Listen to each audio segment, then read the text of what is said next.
And call the meeting to order at 4:51.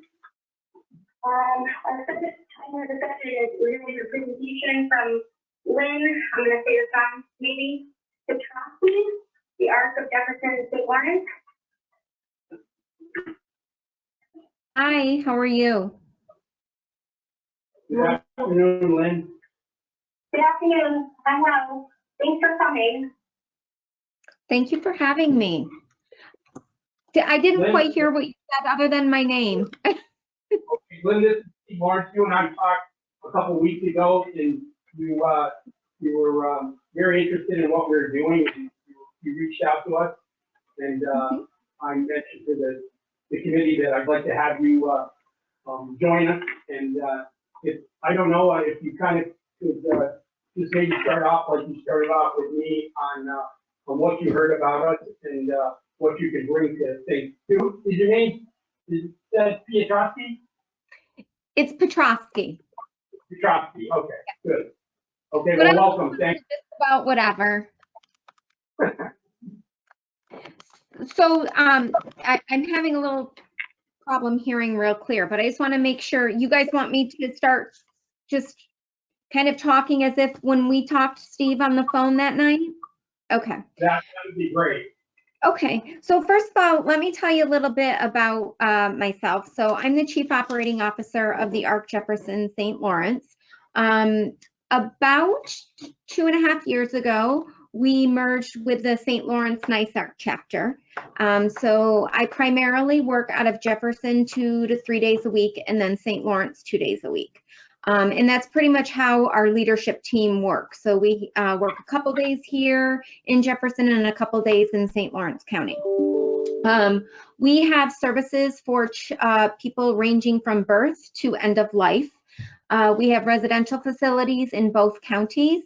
And at our last board meeting, our board of directors mentioned that there was some interest in some daycare services in St. Lawrence County. Specifically that it came up in an interview that I believe Steve had with the local news. And so I just reached out to him to talk because it is an area that we specialize in. We have a preschool in Jefferson County. So I think Nicole said she was a teacher. So some of my acronyms might sound familiar. So we run a 4410 preschool, which is governed by SED, State Education Department, and then Office of Children and Family Services. So currently we are located in a Catholic school because we just went under a $13 million building renovation where our preschool was.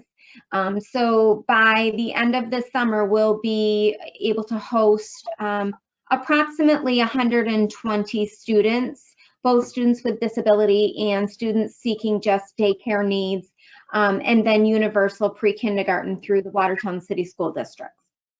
So as we ingrained ourselves in St. Lawrence, we learned that there was a need for some services for early intervention, daycare, pretty much any children's services. And the Nice Arc chapter up there didn't necessarily dabble in that. So it came very timely that Steve and I had a conversation because we started to do some exploration of the needs for special education students, early intervention, etc. And we've been having different meetings with BOCES to kind of talk about what the needs are up there. So that's kind of how it all started with Steve. And I was curious as to, is there any way, there could be a partnership, or is there anything that you see the Arc Jefferson St. Lawrence doing to assist you and your team? One of the ideas that I originally had was that there is such a need for children's services up there. And when I say children's services, I mean 18 months to school age and even into school age.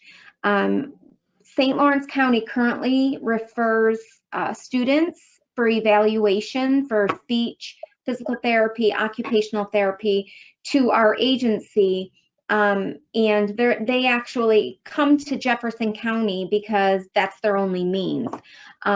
We are looking to possibly offer those services in St. Lawrence County to prevent that travel. But again, we're kind of looking for locations, things like that, kind of doing a feasibility study to determine if that there is a need and what the cost associated with that is. So I do have a long background with Office of Children and Family Services. I've worked in partnership with them for probably 25 years. So I don't want to keep going off. If people have specific questions or there were specific things, Steve, you wanted me to speak about, I'd be happy to answer. I think we just open it up. Yeah, I just wanted you to do an introduction, kind of like what you did on our phone call, and then let some of the committee members, ask you some questions that, based on, where we are so far, and it might be very helpful. So I don't know, Tony or Nicole or Sam, if, Yes, Lynn, I have a question for you. So I have seen some ARC buses around, and I know one of our biggest hurdles and concerns right now is transportation. When we talked about starting this to St. Lawrence Childcare County Council, they had mentioned that there were some barriers for transportation. There were certain issues with liability with centers. I don't know if you can answer this, but I guess if there is a need for transportation to get children to and from daycare facilities, is that something the ARC would be able to help with? So that's a kind of a twofold question. So if the child, in my world down here in Jefferson County, if the child's receiving services, and when I was talking to some of the team members from BOCES, they had a lot of students that were waiting for services, right? So 60 plus students just for evaluations. So in Jefferson County, the county community services office and the school district pays for the busing, the students to come where they need to come. It depends probably on the funding mechanism. So I know you guys do a lot in St. Lawrence County, I believe, with Head Start. So I would ask, one, does Head Start transport some of the students or children? Do we know that? I don't know that. So Head Start does. They transport all of their children. There are a few centers that are actually inside actual school districts, like the Parish Hill Center and the Brazier Center are both located in like Parish Hill Central School and St. Lawrence Central. So they actually contract with the school district buses to transport their children.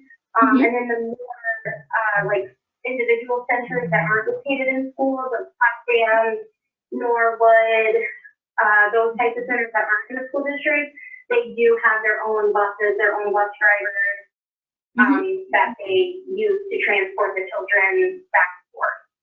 So we do offer public transit. We run the public transit in St. Lawrence County. You probably see our buses on the routes. So public transit is open to everybody. However, I think probably an ideal situation would be to actually transport the child themselves, correct? Not like a parent and a child going to daycare or a parent and a child going to work and then dropping the child off at work or at daycare? Yeah, I think our concern is that, we live in such a rural area, and considering Ogdensburg would be great because there are a lot of people that live in the city that could maybe utilize that, but there was a lot of need also in the surrounding areas. So if people can't really get their children to and from a daycare center, even if they need daycare, it's going to be difficult for them to utilize the service. Yep. So that's kind of our thought, is that we were kind of like exploring the possibility of a center providing or having some sort of transportation for the children to get to and from the daycare facility. So what I can do is speak with the mobility manager up in St. Lawrence County, who helps us navigate our contracts, to see what it would, we would need to do to see if children who we would have to have bus attendants on there to be able to get this children to daycare. There's probably, I don't want to say loopholes in odd way, but there's probably ways around it where we could look at something like that.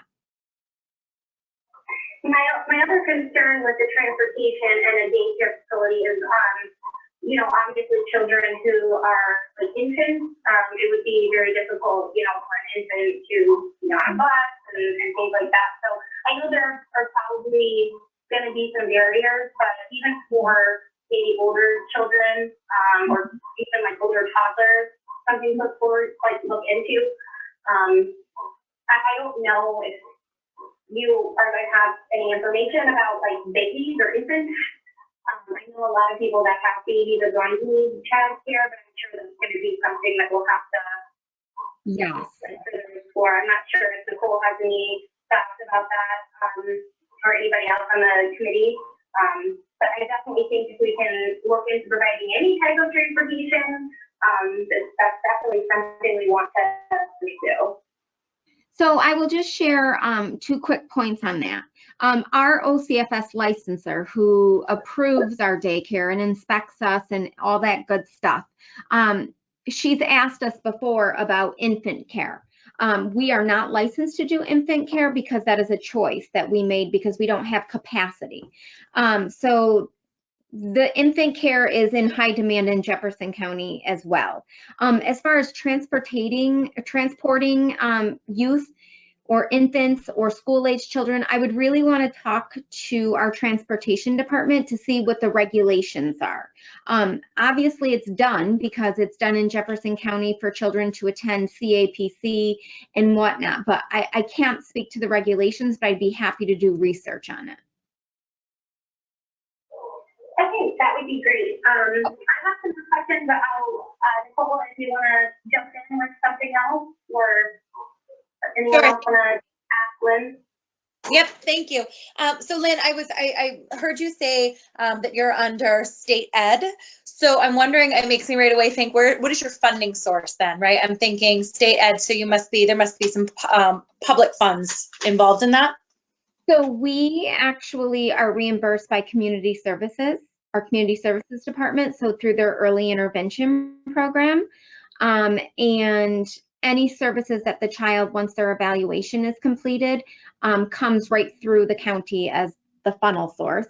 We have the universal pre-kindergarten contract that we do with Watertown City School District, so that we bill directly to the Watertown City School District. They're the holder of the grant. So then the daycare is either private pay or Department of Social Services. So it's really more of a county pass-through. So that's primarily then, that'd be you said your pre-K, your early intervention services, those are all county, they were reimbursement through the county then. And then daycare, the 18 months and up that are just there for daycare, they're more of a private funded or independent funded. So we have students with disability. We have to have, because of 4410 preschool, you have to have like a 51% integration. So we do have students from 3 to 5 years of age that are students with disabilities from all districts in Jefferson County. So it's not just Watertown schools.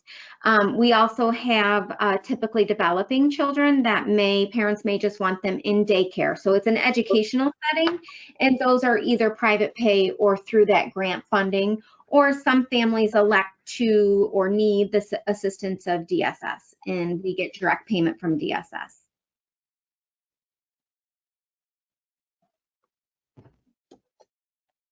So Lynn, just to clarify, not all the children at the daycare facility in Jefferson County have services, or they all do, or there has to be a certain percentage of children that do in the actual center? So not all students do not have a disability that are attending our program, and it's the daycare portion of it. So those students, if parents want to private pay, they absolutely can private pay. But they're going to get the same daycare. They're going to get the same day as a student that might come through our universal pre-kindergarten program. So currently we have 6 classrooms, and I would say 9 students have disabilities, 9 students do not have disabilities, or 9 students have disabilities with some push-in services. So we run the gamut of programming.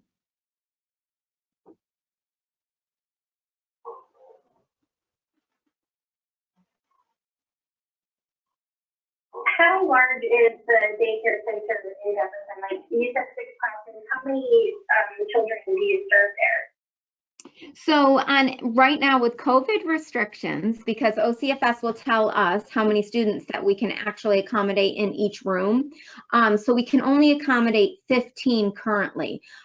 In our previous building, it was 18 students per classroom. Right now, we're operating at 15 students per classroom, and when we return to the new building in the fall, we should be back up to 18 as long as the OCFS allows us to. Okay, so right now, I guess you have capacity for about 90 students. Is all of your capacity, are you full to capacity? Do you find that you're half full? Do you have a waiting list? What's the demand for your center currently? We have a waiting list. We have a waiting list for the center-based. We have a waiting list for related services. So children living at home and they just want to stay at home and get some services at home. Everywhere you look when it's related to children, because we provide children case management as well, and there's a waiting list. So we in Jefferson County right now are the only, I want to say the only game in town as far as the gamut of services that we provide. There's not another center like ours in Jefferson County. I know at the beginning, you were just introducing yourself, you had said that St. Lawrence County does send referrals to you. How many would you say that you get from St. Lawrence County? Can you estimate that, or estimate even maybe like the Ogdensburg surrounding areas? I can't break it down to Ogdensburg. I can get the number. I can share with you that probably on average, not COVID year, previous school year, I would say on average of 20, but one of the barriers, which you indicated earlier on, is transportation. So that's why we were looking to potentially explore having a daycare and then having a clinical space operating out of the daycare so that people who need evaluations or related services up there, we would have the clinical staff up in St. Lawrence County. Lynn, can I ask you, what kind of square footage for a facility like that would you be looking for?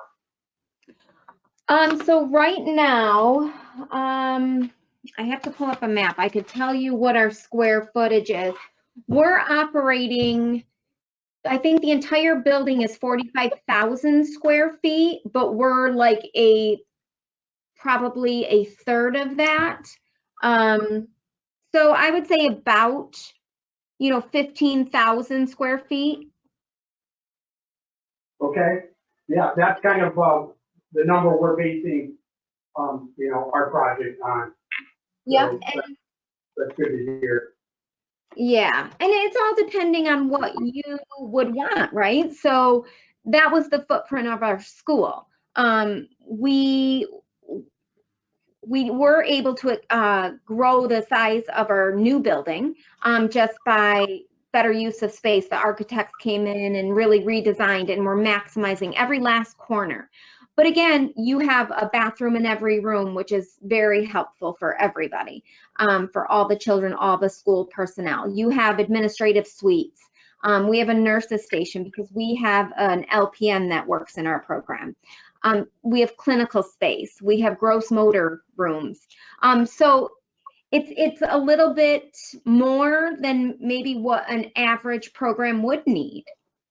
But because of the integration and the support that we get, that is why we have those services or that space. So Lynn, that brings up a really good point too.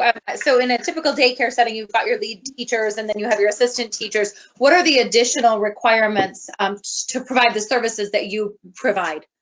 So our lead teachers, our special education teachers, birth to 2 certs. Our early ed teachers are 4-year degree because the universal pre-kindergarten contract requires that. They are a bachelor's, and if they don't have a birth to 2, they're working on those certs over a 5-year plan.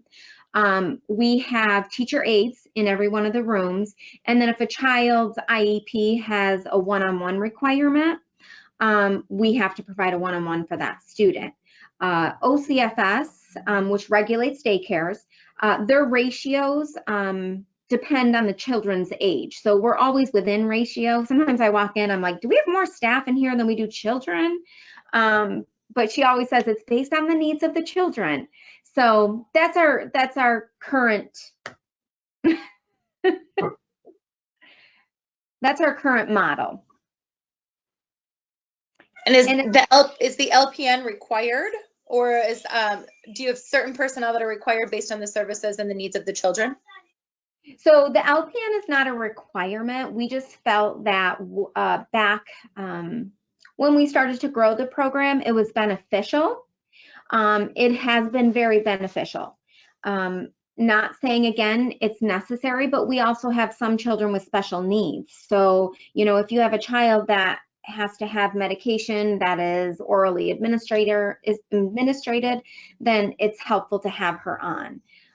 As far as our clinical services like speech, PT, physical therapy, OT, obviously those are all licensed clinicians.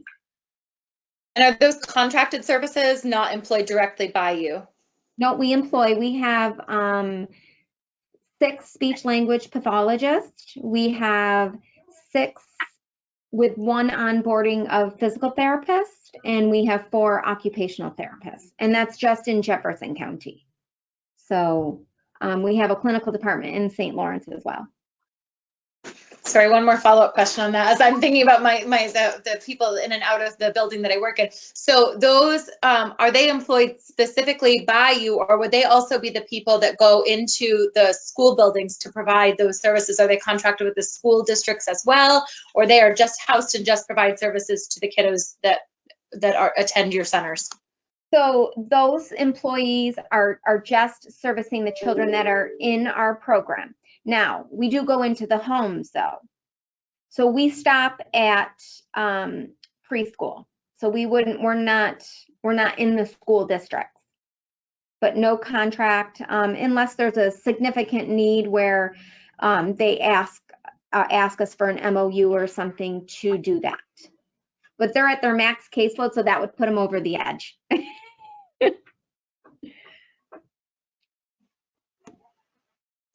And then I guess one other question I had is I'm thinking about, so we, thinking about after school care, outside of school, more of that, that daycare kind of, I guess, could you have, provide both services under the same roof? Having the state ed, the OCFS, that early intervention side of it in the same building that you have an after hours daycare, for example. Yeah. So we have aftercare. We call it wraparound. So we have before care and after care because everyone's job doesn't start at 7:30. So based on the needs of our family, we'll either open at 6 or 6:30 and we stay till 5:30.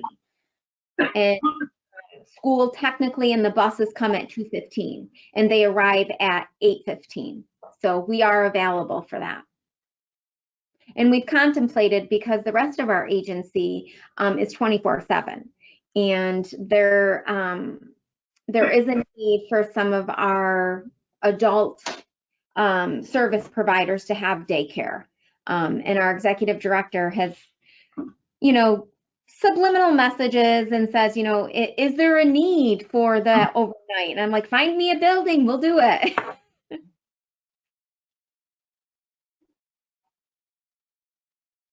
Lynn, I have a question for you. Would you say about your program that because of your experience and the Jefferson County ARC, would you say that you've really adapted to all of your the needs of the people you serve, or are there some things out there that you would you feel like you need to improve, or do you think that you've done a pretty good job of meeting the requirements of everybody you serve? So I'm biased, and I think we do an excellent job. I believe our clinical staff, our teachers, any of the employees of our daycare center, our Bright Beginnings program, go above and beyond. We know that we don't want children waiting for any type of services to include daycare. So sometimes I would say they stretch themselves too thin, never unsafely. Do I think there's areas that we can improve upon? Sure. I don't think that we're meeting everyone's needs, such as infants. That's a huge need in our area. I think that we need more staff. I don't think the quality of care is compromised in any way, shape, or form, but I do believe that if we had more staff, we could do more. I definitely believe that there's people out there that are between the ages of birth and 5 that are often overlooked because families don't know how to access the services. And we are in the process of hiring a case manager for St. Lawrence County, a health home case manager. So it's for families that receive Medicaid, and it helps connect the families to services. So, I spent 11 and a half years at the children's home in Jefferson County. So I know there's a need for children's services. I know this is, everybody, the unknown about the future and everything, but have you expect some changes or trends based on what we've been through for the last 14 months, especially with what you do? You see something going in a certain direction that will never return? Or, it's too soon, I think, but I just wondering if there's anything out there that you're seeing that's affecting, the services that you provide. No, I think our services are increasing, and we can't always meet the demand because the professional staff aren't there, so the speech language pathologists, the special education teachers. We're fortunate that we have the credentialed staff right now. I think that we only closed through the pandemic for a very short period of time, and OCFS, the Office of Children and Family Services, wanted daycare centers open. So when the schools weren't open and those students, didn't have to come day to day, we still were operating because families had to work, children needed services. So I just see that if, God forbid, we have to go through another pandemic or something like that, I think we would be more prepared because we can't close. We can't close. We have to be there to provide the services because families have to work or families need a break. Okay, thank you. So you don't have a program that deals with 6 weeks to 18 months old? So right now we don't, not in Jefferson. Would that be something you would consider? Yes, also so a lot of our staff here want that. We don't have physical space right now. We've visited other sites that are available to lease, and the pandemic hit. So then we thought maybe we need to shift some of our focus to St. Lawrence because that is also part of our organization.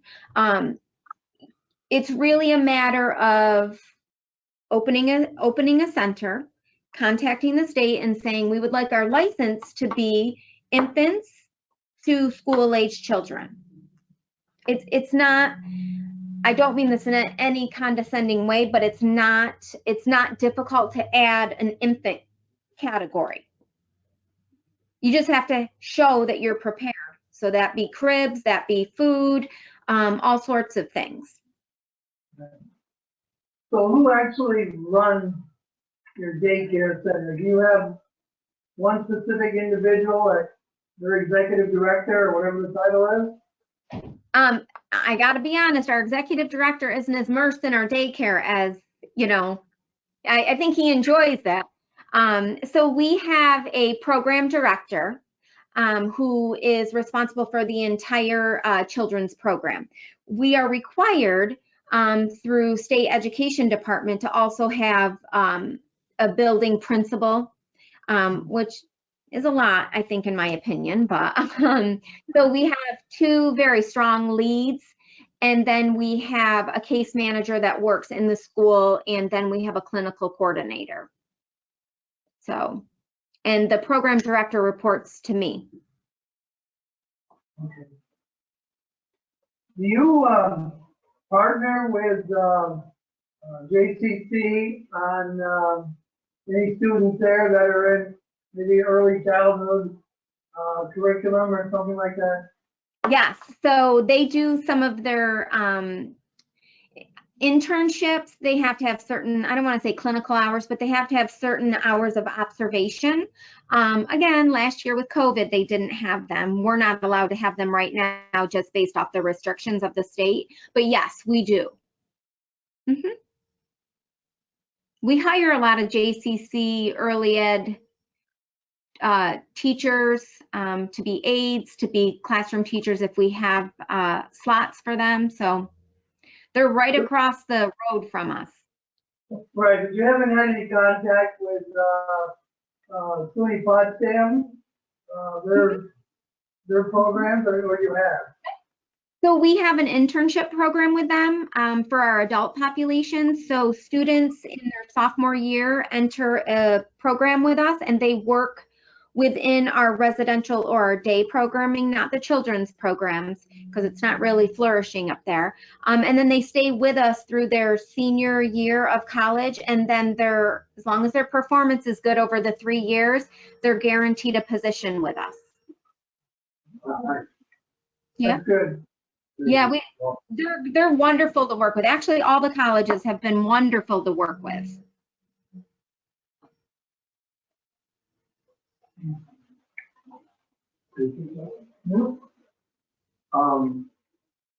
Lynn, I don't know, Nicole or Tony, have you got anything else for Lynn? Tony? No, I don't have any more questions that I can think of right now. I think this was very informative. I'm glad you came to speak with us. I'll let Nicole, if you have anything, Nicole.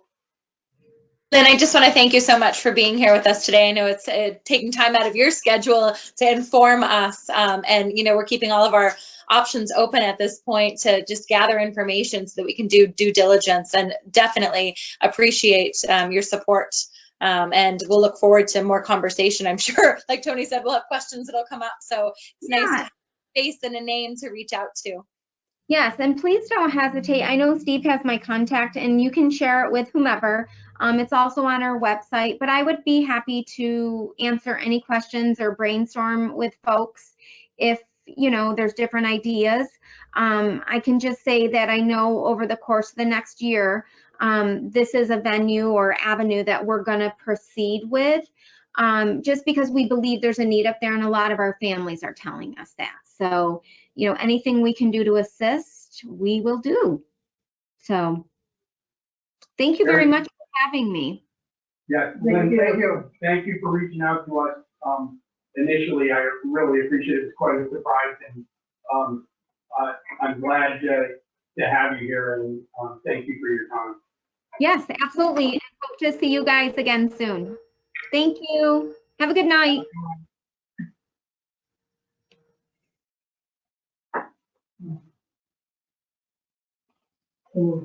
Direction. Okay, So we'll move on to our next item is the Canton daycare tour. Nicole, have you speak to this? Sure. I think that I heard what we're moving on to the next item on the agenda, right? Is that what you said through the telephone there? Yeah, the Canton daycare tour. You were there. I was unfortunately not able to attend, so I'll let you speak to it, or Steve, whoever wants to present the information. no, I'll let Sure. Nicole, she's a lot more notes than that. Lots of good questions. Well, I don't know about that. So the four of us that are on, with the exception of Tony, were able to tour the Canton daycare. And Nancy provided, again, I have to, as an aside, say that it's so nice to be part of the North Country, right? It's like we're looking to gather information. We have people reaching out that just want to help us out, and it's just it's a true testament of the people of the North Country, that is for sure. So Nancy met with us at Canton Daycare Center this past week, and we were able to tour that entire facility. I was extremely impressed, and if I was a parent, I'd be thrilled to have my child be able to attend there. She was able to really provide some insights as far as ratios go, the square footage that each child needs to fall under the OCFS guidelines. A lot of recommendations. She's been through from Jack and Jill, and then she's been with Canton Daycare through a remodel and an addition. So being able to just provide those in hindsight kind of moments that if we would have known this, that we would have done this differently. So I think that was really, really great and helpful. Talking about how to maximize square footage, again, like the requirements, lead teachers, assistant teachers, the background and the requirements for the directors, ordering, everything. She really just covered everything.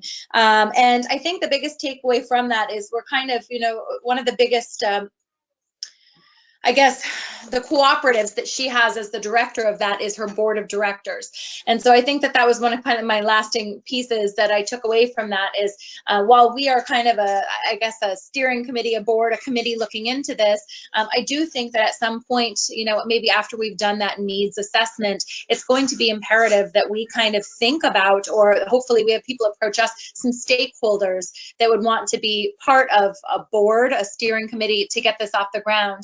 Because they really, they really drive the decision making, looking at budgets and funding and those kinds of things. So I'll be interested to kind of see how that moves forward. But needs, and Nancy had also mentioned starting with that needs assessment and surveying the businesses to see what the needs are, to specifically know what services need to be provided, or what ages you need to cater to, because it's definitely important in your planning. Being flexible with your space so that things can move around and toggle as your enrollment moves around. Yeah, I think that was, I don't know what else, the training component, the additional training that the staff has to receive, every 2 years, that was important to hear as well. So that was my takeaway. I have pages and pages of notes. I won't get into the specifics, but it's just as far as a recap of what she was able to share with us. And I would defer to the three of you to fill in my gaps. Nicole, the one thing just want to make Tony aware of, Nancy had some early experience with Jack and Jill, and she gave us some background on how things went there, and I don't have the notes in front of me, Nicole, but she did mention some of the reasons why things didn't kind of work out there, in her opinion, on that. So I think Nicole might be able to fill you in on some more of that. I don't have anything in front of me, but it was interesting to hear her take on Jack and Jill, knowing that history.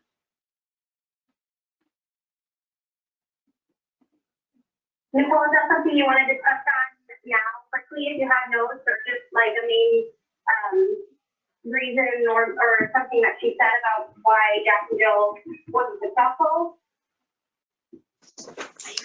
I think it's probably, maybe we could have a more private discussion maybe about that. You know, I don't want to, you know, we don't have facts and data. It's more anecdotal. So, you know, I will say she was very impressed definitely with the layout of Jack and Jill. That was one of the things that she said in the positive, is having those two different wings that were available to separate the ages of the children was definitely a benefit. So she had some high points to share as well, some takeaways from that experience. Okay, so the people that attended, you felt like that was a worthwhile venture to tour the center? Tony, I thought it was very informative just to see it, physical layout, and then with the background information really helps, you know, as we move forward and what we may consider, you know, how we want to do this. It was a good idea. Whoever had it, it was a good idea. Yeah, it really was above my expectations.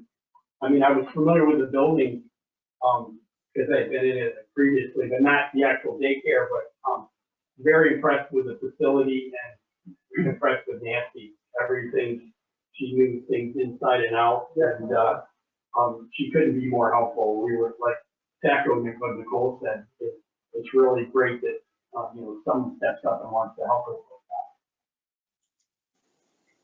So what I got from Nicole, and correct me if I'm wrong, is that Nancy kind of recommended the daycare be, like the decision making be like a board of directors of the daycare.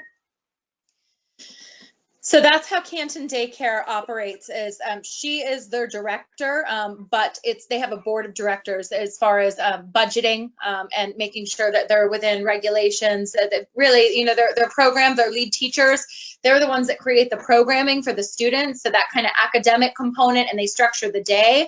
But fiscal and operating decisions, things like expanding the building, doing remodels, the additional services or programming that they may offer. Any things like that are all fundraising. That's all led by the board of directors. And so, yeah, that was, and I didn't realize that. I also have never been in a daycare facility, so that was it was very eye-opening just to be in a facility and kind of put a visual to kind of what we're hoping to establish or where we're hoping to go down the road. Just to even see a facility was, I think, super helpful. And the budgeting aspect of it that she was willing to share with us as well, which, you know, she didn't have to open herself up to that or her facility, and she did. So that, again, just being able to put numbers to things, it gives it a little like actuality, I guess. Oh, okay, that's information, because that was something that I was kind of like curious about on how to move forward with the structure of the decision making and how that would work in a daycare facility. Because I know, and I'm sure maybe some other people have had this experience with their careers, but as a nurse in the hospital, you know, it's a lot different to be providing, you know, patient care. And then it makes it even more difficult when like higher ups at the hospital make decisions without actually being in the room, taking care of patients the day-to-day, things that goes into patient care and providing healthcare. So I'm kind of curious if that was the same with childcare, where like a board of directors, it might be a little difficult for them to make decisions based on like programs or the day-to-day care of the children, because they're not really in the classroom with the children. But it seems like what you're describing is that the teachers are kind of more in charge of the day-to-day, the programming with the children, or the board of directors kind of make decisions about like behind the scenes type thing. Is that kind of the structure that she's portrayed? Yeah, I think the board is more of an advisory board, but yet still involved in the operation. Tony, one thing about the Canton Daycare, St. Lawrence initiated 13 years ago. St. Lawrence helped with the financing and helped push that along. And they do have a representative, I believe, from St. Lawrence on that, and that's kind of been a driving force to help the daycare through. So that kind of goes to what Nicole was saying, that you know, you get an active board, but also with, I think it's more advisory, but on the higher level with finance, just general operations there. But St. Lawrence was a big part of that. So I think that's important for you to know that. And to add, I think it also, I guess it determines, or I guess it's determined upon the type of facility you want to run. You know, if we were looking, if we're going to build a building and look for a private, for-profit daycare center to come in, then they wouldn't need a board, right? They're for-profit. That's kind of your franchise kind of, I guess, daycare facilities. Canton Daycare is actually a nonprofit, so that is why they do have to have that advisory board, because for budgetary reasons, as a nonprofit, that's probably why that's in place. And then looking at, you know, Jefferson, the NYSARC, that kind of idea is, you know, a lot of theirs is regulatory through state ed.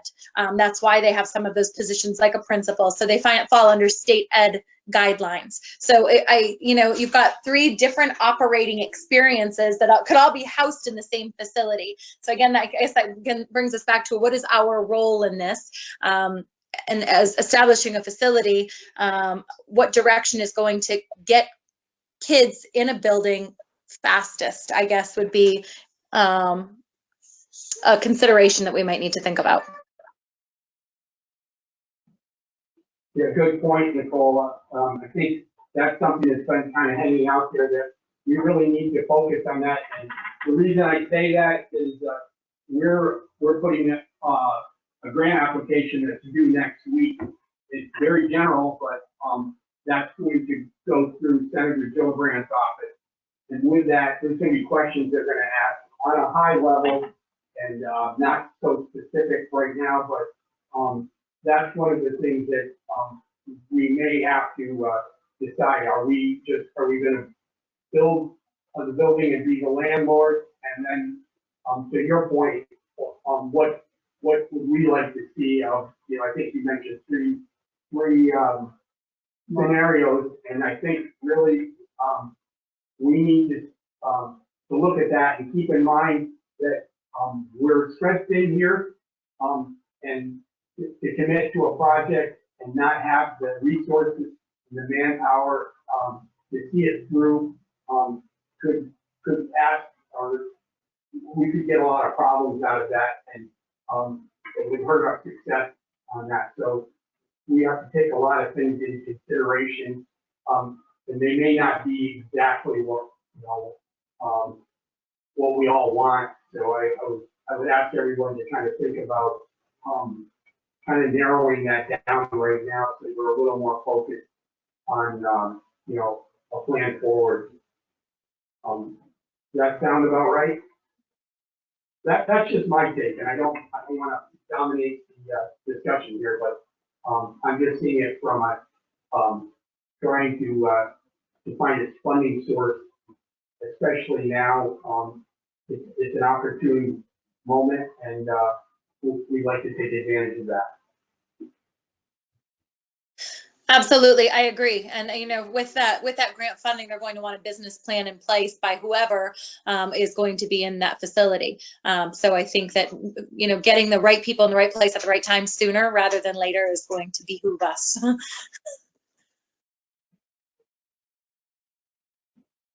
Tony, you have a comment on that? Yeah, I think I understand your point. So I think we definitely need to work towards narrowing it down on what our role is. But I'm also wondering if what our role is determined by who's going to be providing the care. So I think it's going to be a little difficult to navigate. I guess it just depends on the daycare provider that is going to be interested in coming to the area. You know, I know we've talked to people, we have, you know, some options. So I guess I'm having trouble articulating what I'm trying to say, but I definitely think that we do need to figure out kind of what the OBPA's role is going to be. I know my personal vision for this was to provide more of a service to the community rather than like a profit motive. You know, just wanting to get people that want to be in the workforce back in the workforce and help stimulate the economy of the county. Not necessarily making a profit for the OBPA. I don't know how everyone else might feel about that, or if that's something we can discuss later. But I definitely think it is important that we kind of figure out what our role is going to be. Tony, when you say profit, are you saying you're not in favor of a private enterprise making profit either? I mean, if you're saying that the OBPA shouldn't, are you feeling the same way about the operator that they should be a nonprofit? I mean, just that's my personal preference. No, that's fine. I just think it's something that we need in this area, and I think I would personally like to see it as more of like a nonprofit just service that we're providing to, you know, the residents of Ogdensburg and the surrounding areas, just so that people can get back to work and can, you know, support their families. That was kind of my thought, but I'm open to hearing, you know, any ideas. So to clarify, Tony, you're looking at it as the OBPA is running the daycare? Not necessarily. I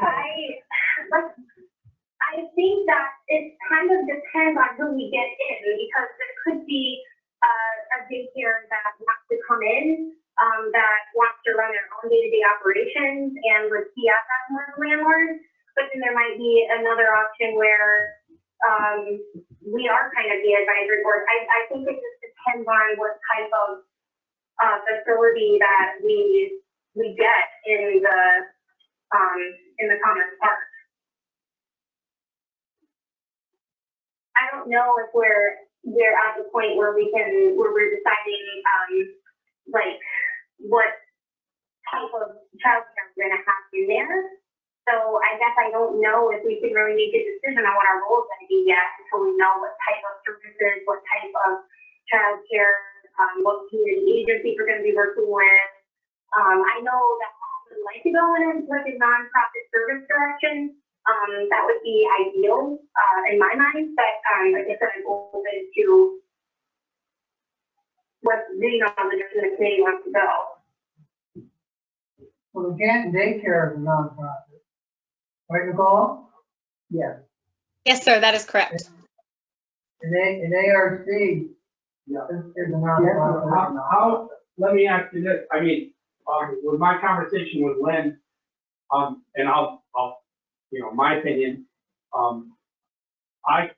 there might be a few things that they do that are kind of more than I had imagined, which is fine, but I thought of them as being a perfect match for us. And I know I'm not trying to influence everything, but that was one of the reasons I invited her. I think when you talk about private or nonprofits trying to survive, if you've got, you know, you look at the back room and the soft costs that the ARC already can take care of, when they bring that to you know, to our project maybe, their cost of, you know, their cost to do business and their overhead is probably going to be spread out. And you know, I think long-term, I'm looking for long-term success versus all the things that I think would be perfect.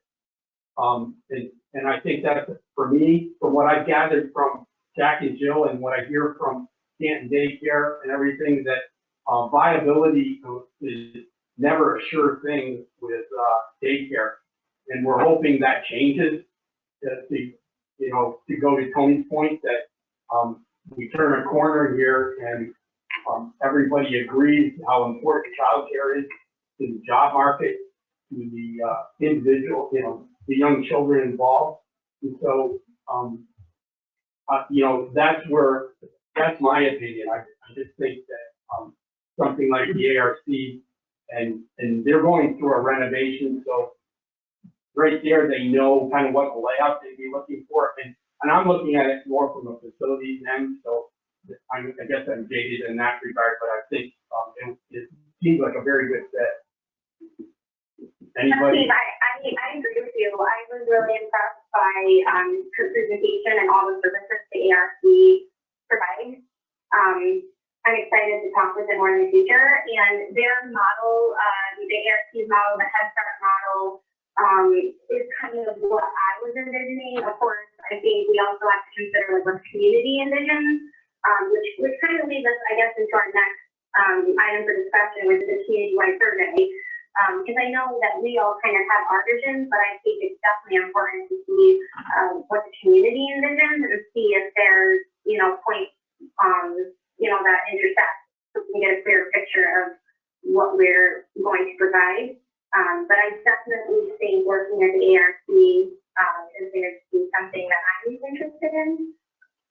Going to when you're talking about item number 3 on the agenda, Nicole, it was Nancy said that she would give us kind of her idea, or they got something already done up for a survey that we could do, not to go countywide, but really in our park and around here, that is something that we could do kind of on a, not a super professional level, but it certainly would help gauge the need in here. Isn't that kind of, if I recall, she said she could help with that?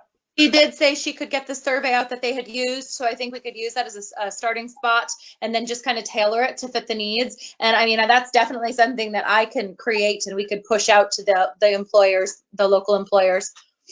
Would you suggest we do it, I know some of them, Patty and I, we can do personally, but probably maybe formally send it out, in the mail or some kind of almost get a mailing list of people we can think of. Would you think to push it out that way would be acceptable? I mean, you can push it out in mailing. To keep in mind that you'll have costs, right? You'll have printing costs, you'll have mailing costs, then you'll have a return address mailing. So you do have some financial obligation in there. In today's day and age, I think, I think it'd be safe to say that a lot of these businesses, all of their employees receive an email address as part of that because they're required to have some kind of correspondence via email.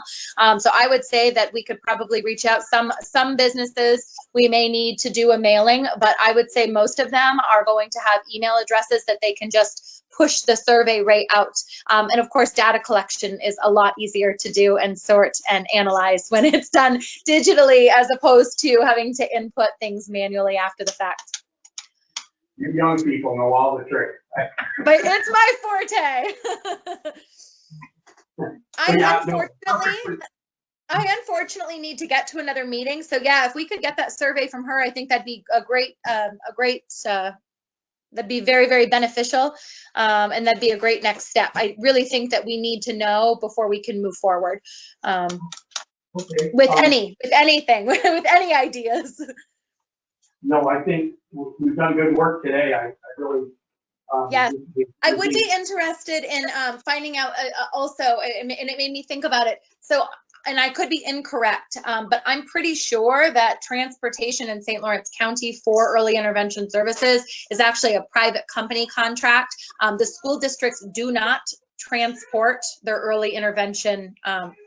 And I'm wondering the square mileage of Jefferson County as opposed to St. Lawrence County. I know we're the largest county land-wise, and I'm wondering if that would be, if we don't have school districts that are willing to transport students to our facility, then who do we get to transport if they're coming from maybe 100 or 70 miles away across the county to get into the facility? So that was just something that I thought of when she was speaking.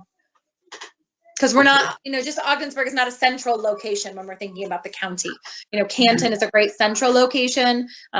So I just do, that would just be a thought that we would have to consider. And I could be wrong. It is possible that school districts do transport, but I'm under the impression they don't. And I do also know that there is a 4-year-old regulation. I know, like when my children attended, they couldn't ride a bus until they reached 4 years of age to be on a school bus. So, I think, again, it really determines the needs of our community will drive what we need to put out there to best support them. There has been talk about countywide survey. I would prefer that we do our own, because I don't know when that's going to happen and when those results will be shared with us. So I think in order to move forward using our timeline, we should do this, maybe by our next meeting and have a survey in place if Nicole thinks she can get that from Stanley. I sure can. And in addition to that, you know, I'm excited to see the results of the countywide survey, and I'm hoping that you know, that information will be shared with us, as well as we would share anything that we gather with the group that's doing the countywide. You know, sharing information is always a best practice when we're trying to get things done. Yeah, we need that support from outside too, and sharing with either way would be in the best interest of everybody. That's a good point. Don't you think so, Tony? Yes, I definitely agree, and I also agree that we should do it sooner rather than later. So, if at any point in the near future we can get something together, and like have it in place and start within the next couple weeks distributing it to the large employers in the area, I think that would be, you know, kind of what we need to focus on pretty heavily, maybe So between now Steve, and our next meeting. So Steve, if you could get that from Nancy, that survey, if she can get her hands on it, and we can kind of go from there. I can put it into a digital format, and then we can make revisions to it. And once we've got it where everybody's comfortable with it, we could just push it right out. Nicole, I agree. Nicole, you're a teacher, so I'd like to do something probably along the lines of donuts or food, but I see a lot of landmines in that, with taking something over to Nancy and, you know, ordering a peanut butter donut or fruit or something. What would you suggest something that I could offer to show our thanks for everything, you know, that you know, I'm sure in the school people do stuff for you that everybody appreciates. Can you give me some ideas? Well, I don't know how that gifting stuff works. I know that teachers, we love coffee. You know, we run off of coffee. Okay. So, you know, that's it. Coffee and sweets. You know, you fill up our candy dish for us. Those things are always, you know, really helpful.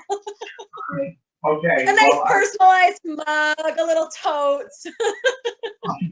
Okay. All right. A foot rub. No. Oh, Okay, guys, you just catch me up. I apologize. I've got to go. I'm 5 minutes late for another meeting. Just somebody text me with our next meeting date, and I can respond back. But I have to get on to an executive committee meeting. Okay. Thanks for your time, Nicole. Bye, guys. Thank you. Good night. Yeah. Good night. Okay, so I guess we've actually pretty much hit every agenda item. So it seems like moving forward, our next goal is to just get out the community survey to the employers, businesses, and commerce parks so they can push it out to their employees. And I think that's a good way to get a response and what some of the people need that live in the area. Does anyone have any other ideas for what we need to do between now and our next meeting? I'll put something out to the group, like kind of more in a checklist. I think I really feel we need to try to get as focused as we can and get some decisions kind of made up, because too much ambiguity or anything is going to just slow us down. And we need support, and we need to get our message out there and keep it as clean and simple as possible.